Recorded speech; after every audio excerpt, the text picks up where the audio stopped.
Good evening and welcome to PRM614 Project Risk Management. This is week 2 and we will be working on identifying risks this week. There are several assigned readings for this week and a quiz. There's also a discussion that we'll talk about in more depth, and an assignment that's due this week. The resources that you need for this week are in the resources section, which is located below week 8. Under rubrics, you'll need the rubric for Risk Management Plan 1 rubric. You'll need the Risk Management Plan template, RM Plan 1 template, whatever the current version is. And you'll also need, under Resources, the SMU Risk Register current version, which is an Excel spreadsheet.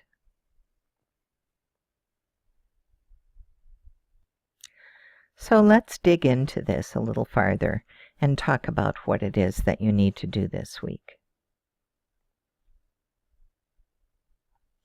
In the discussion portion, you are asked to do two things. You need to create a draft of the Identify Risks section tab of the risk register, and you also need to explain the choices that you made in defining risk characteristics. And this is really talking about why you chose the particular inputs and the tools and techniques and outputs that you chose for this as you did the risk register. This is all in preparation for writing the paper that's due at the end of this week. The paper that's due at the end of this week is the first section of 4 sections of your risk project. Last week you identified a scenario that you're going to work on, and based on that project you're going to do a very brief description of the project, the stakeholders, the risk tolerance of the stakeholders, and an analysis of the organizational environment based on how it would impact risk. Next, you're going to get very specific about risk identification. You'll provide an approach. Who's going to be involved, when, how many, how much, and why did you make that decision to engage those people at that level of detail in the risk identification process. You'll identify the inputs that you used for identifying risks, but then talk about in depth why you chose those particular inputs. And for example, when you use EEFs, make sure that you tag each EEF, that you tag the term EEF with an in-text citation, saying that that's really a piece of terminology that came from the PMBOK Guide 5th edition. So you tag that with PMI, 2013.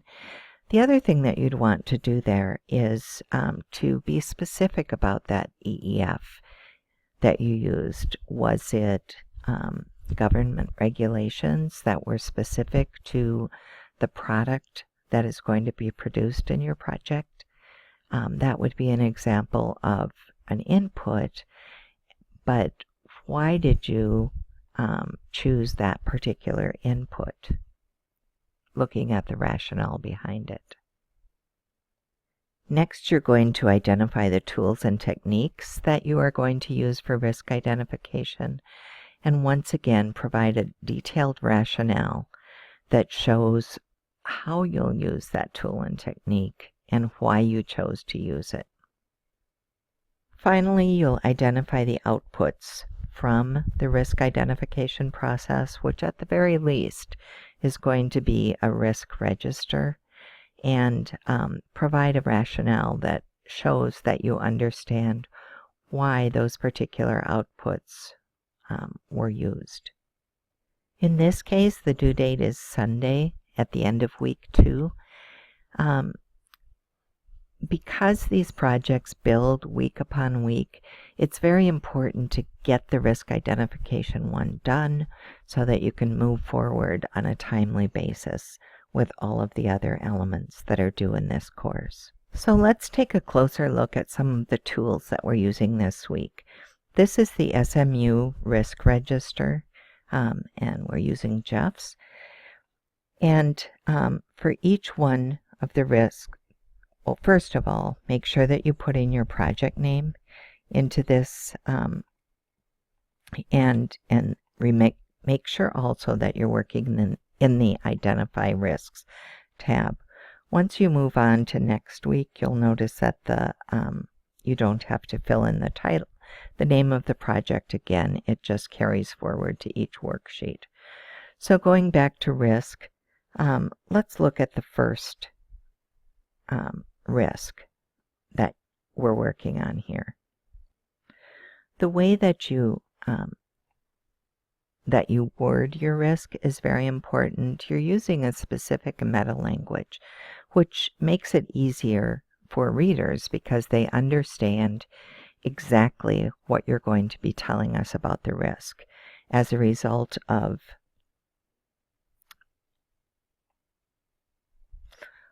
for example, as a result of the holiday, there could be a risk of workers not being available, causing a delay of several days. Next, you'll be choosing a date for opening the risk that is consistent with the particular calendar that you have in your project scenario. They'll most likely still be open. You need to have both threats and opportunities, and you'll also need to have possible risk responses. That's one of the outputs that's a part of the risk register. Even though you won't use these in detail until qualitative risk analysis or risk response planning. Also, what techniques were used to identify this particular risk? In this case, it was FMEA, which is a quality management element, and so the input that was relevant to this particular risk for this person was the quality management plan. Once you've decided on your risks, you're ready to move into writing the paper.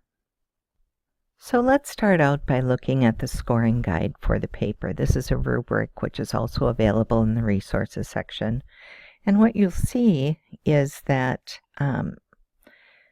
you are graded on both the risk register in Excel and your analysis of that risk register in the paper. So the first 20 points all relate to the risk register, and it's a 60-point assignment. So it's about having a specific number of risks, at least 10, and then making sure that you used consistent meta-language, that these are very specific, and so that they can be easily qualified and quantified later on. The other thing that we show here is that there is a quick overview of the project, but it's only worth 5 points. So when you look at where to spend your time, you might not want to spend a lot of time on that. Actually, there's a lot more time on describing the risk identification process, the inputs that you used, the tools that you identified, and the in-depth rationale for why you use them, and a discussion of demonstrating how you use those tools, and then the output and an analysis or rationale for using that output, and then your references being cited effectively. So that's where the 60 points come from. Next, let's take a look at the Risk Management Plan 1 template that you've retrieved from the resources section.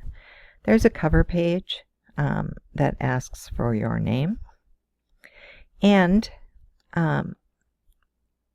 there are many, many discussions in this in red, and all of those should be removed when you turn in your paper.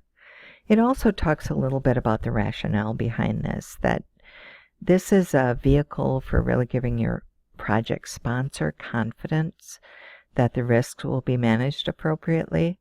And you're not talking about what you did. You're not really even talking so much about what the actual risks were, as you're talking about the choices that you're making and the rationale behind the choices that you're making for how to identify risks on this project, and then throughout all the other risk processes. Here's your project overview. As we noted, that's only worth 5 points. And now you move into your risk identification approach. And here you can really move in, go in your outputs, put in inputs. So do your inputs here, then your inputs, another input. And after each one, talk about the rationale for choosing that particular input and using it. Same thing going onward through tools and techniques, outputs, and finally putting together a reference page and using APA style for that reference page. And make sure that there are references from both outside the assigned text as well as some from the text. And as you know, references should only include things that you have an in-text citation for earlier in the document. When I look at this document, I notice that there are no headings, that everything is normal font. Let me show you how to take care of that. Assuming that, like me, you'd rather have your headings show up. So if you highlight what you want to be a level 1 heading and then go up to level 1 and update heading 1 to match the selection, then you've got heading 1 set up correctly. And for all of the other heading 1s, you can just tag those with heading 1 and you'll notice that they'll show up over here. So I could go through and do that for my 3 heading 1s. You could also do the same thing for heading 2 if you wanted to. You could go over and update heading 2 to match this, and then you could, wherever you want a heading 2 to be, you could do heading 2.